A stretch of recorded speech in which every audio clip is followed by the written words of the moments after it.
So eto na po, tingnan natin ng mas malapitan yung ating Rapidapora marble. Kunin natin yung pinaka. Yan.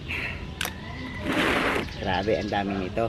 Yan kasi humaba at hindi naka-pole. Pwede po yang pumunta dun sa pinaka paso nyo or sa ginagapangan nyo nakatabing paso. Kung kanyang mapuproduce, no, during propagations.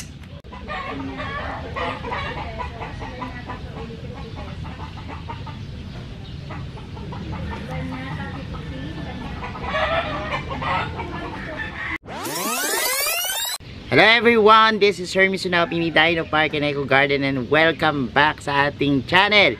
And for today's video, sa pagpapatuloy po natin ng ating propagation serye, yung ating mga variegated house plants, meron na naman po ako ngayong papadamihin na halaman at nakaka-excite kasi iba yung cycle na nangyari dito sa halaman na to. Iba yung kwento niya na kailangan yung makita at mapanood.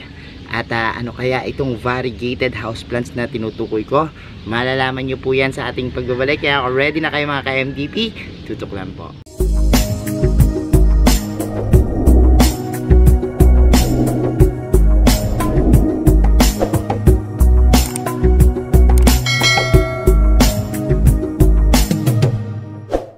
And we're back mga ka-MDP at ngayong araw na to excited ako kasi itong isang halaman na ito na nabili ko kakaiba po actually yung kanyang itsura ay biglang nagbago. Ang tinutukoy ko po itong aking Rapidapora marble isa pong magandang houseplant na kakaiba at medyo rare sa pandinig kasi yung iba hindi nag-aalaga nito or ngayon pa lang makaka-experience na makakita ng ganitong klase ng halaman. So yung Rapidapora ko po, ang nangyari po sa kanya is biglang tumingkad yung kulay, lumabas yung matinding variegations at makikita nyo po yan dahil ngayong araw na to, it's time to shine dahil ipopropagate na po natin siya. Samahan nyo ko at ipakita ko na sa inyo na malapitan kasi ayun bumubungad na nakikita ko na doon sa ating background yung ating halaman. Tara, let's go! So hanapin na natin yung ating Rapidapora. Ito po yung tinutukoy ko, yung Rapidapora ko pero para makita nyo, kuhanin natin kasi ito siya grabe, tapos sumaba na hanggang dun tapos ayun nakikita nyo ba yung variegations, ang tindi Tara, kuhanin natin para makita natin ng mas malapitan. So eto na po, tingnan natin ng mas malapitan yung ating Rapidapora marble nung una ko po siyang nakuha, ganito lang yung itsura niya So tingnan natin muna yung mga damo-damo tinabuan ng damo, ganyan lang po siya.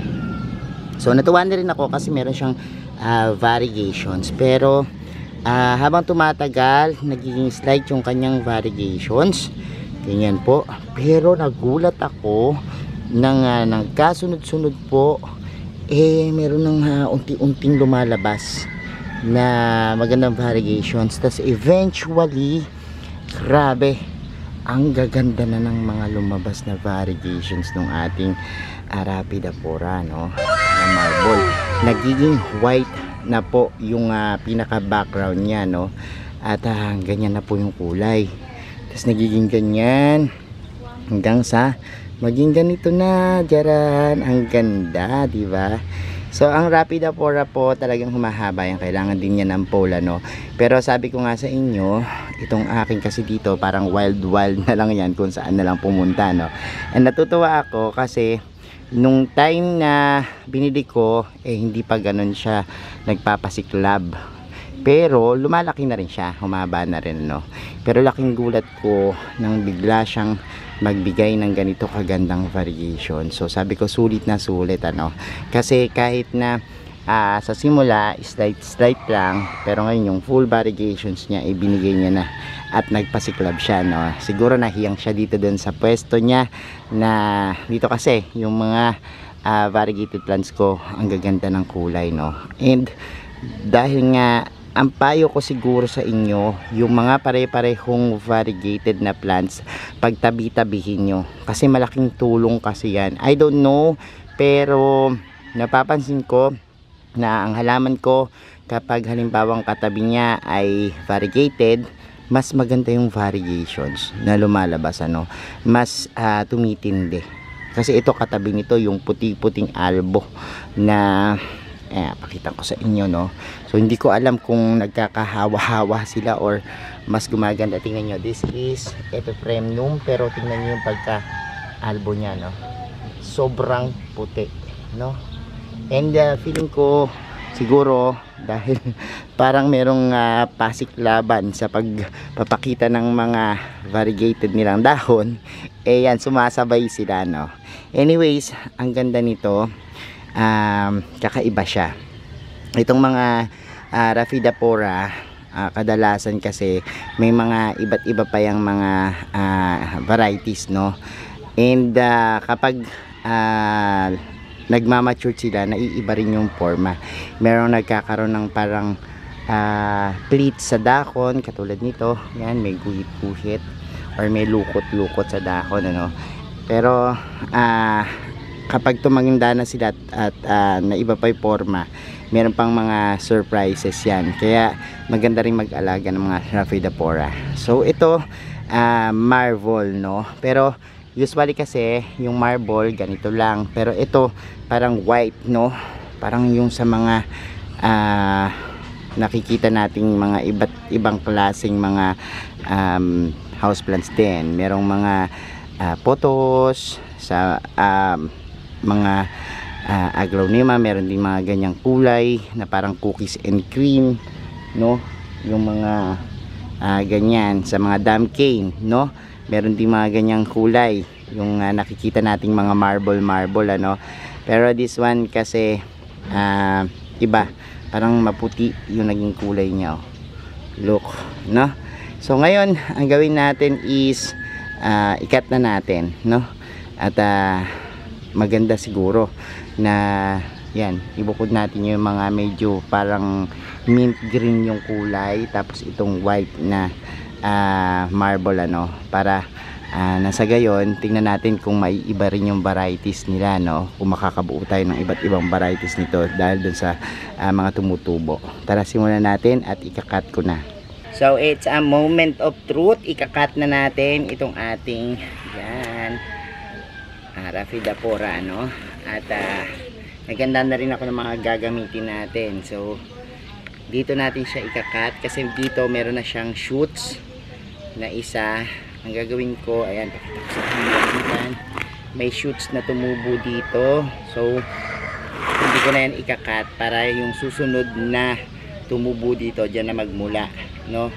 Pero this one kasi yung pinakadahon niya is slight lang yung variegations, pero okay lang yan, o obserbahan natin sa mga susunod. Pero kukunin natin yung pinaka, yan, grabe ang dami nito. So ikakat na natin ito. And ayan, naghanda na rin po ako ng ating mga paso. And at the same time meron po tayo ditong yan, lupa. Ito pong gagamitin nating soil is bulok na ipa, no, kasi yung bulok na ipa maganda po yan doon sa mga pinutol-putol na mga halaman, yung mga propagations, kasi para iwas tunaw, no. Kasi pag gumagamit tayo ng minsan ng soil na galing kung saan saan, tapos nag-stick yung tubig, maaring magtunaw yung ating propagations. Kaya ang madalas kong ginagamit is bulok na ipa.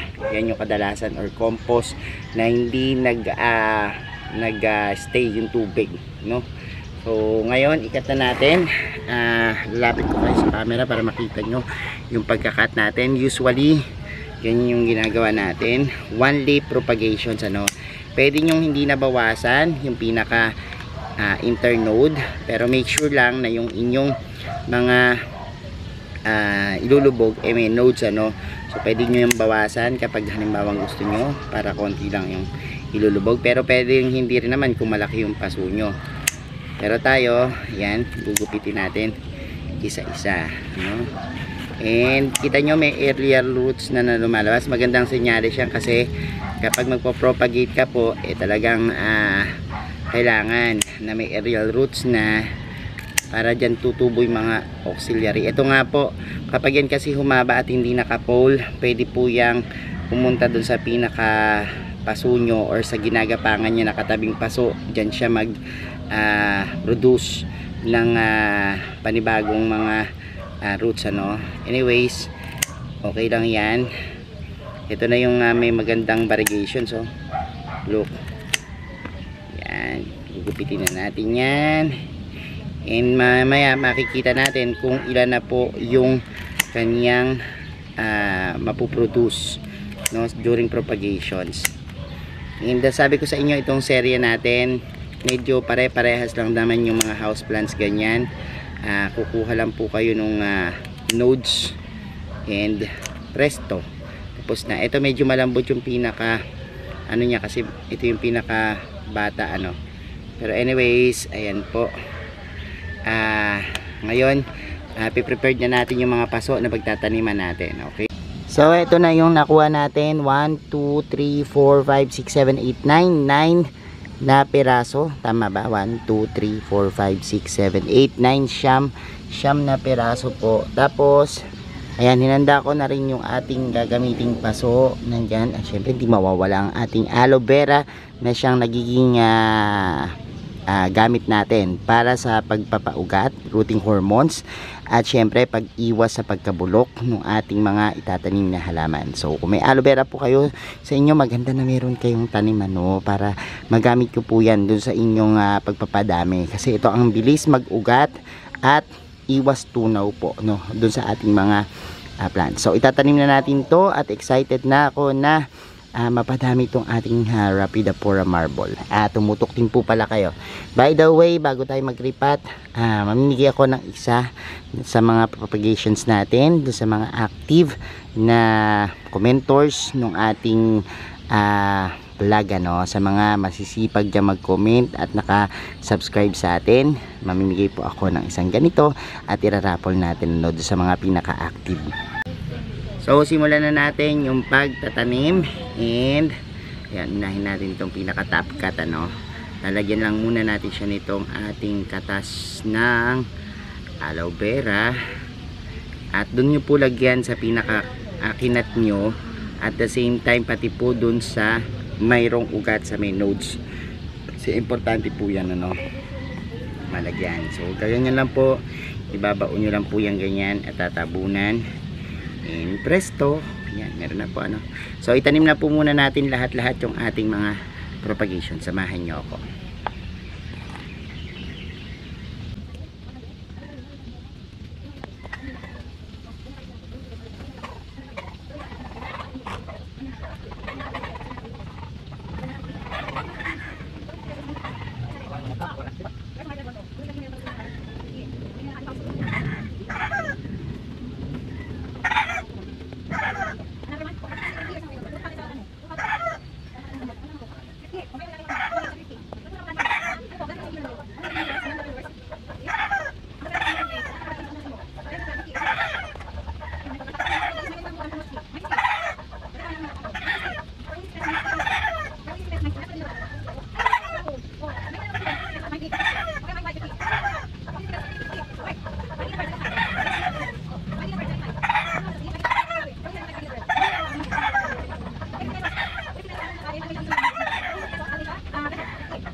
So eto na po, na itanim na natin, at ayan na, nakakatuwang isipin na yung mga halaman natin dito na mga high-end, mga rare, ay ayan po, at napapadami na natin ngayon panahon na ito, no. So abangan nyo po iyan sa pagre-release natin ng mga variegated houseplants. Kapag stable na po, bibenta natin yan ng mura, no. Pero anyways, mag-comment lang po kayo dyan for a chance na makasama po kayo dun sa raffle natin, ano, sa ating mga pinamimigay na mga propagations natin, ano.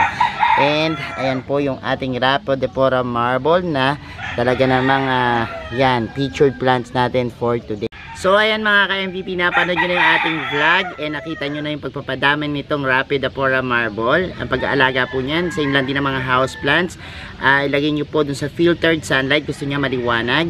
Pagdidilig po nyan, kapag tuyo na yung lupa tsaka lang magdilig, ano. Hindi masyadong maarte, pero para maiwasan po natin yung pagkabulok ng mga ugat, kailangan po na tingnan natin at i-check kung tuyo na yung lupa tsaka tayo magdilig, ano. Pero sabi ko nga sa inyo, gusto nito yung maganda yung panahon, yung paligid ay maganda yung hangin, ano, yung circulations ng hangin, ano.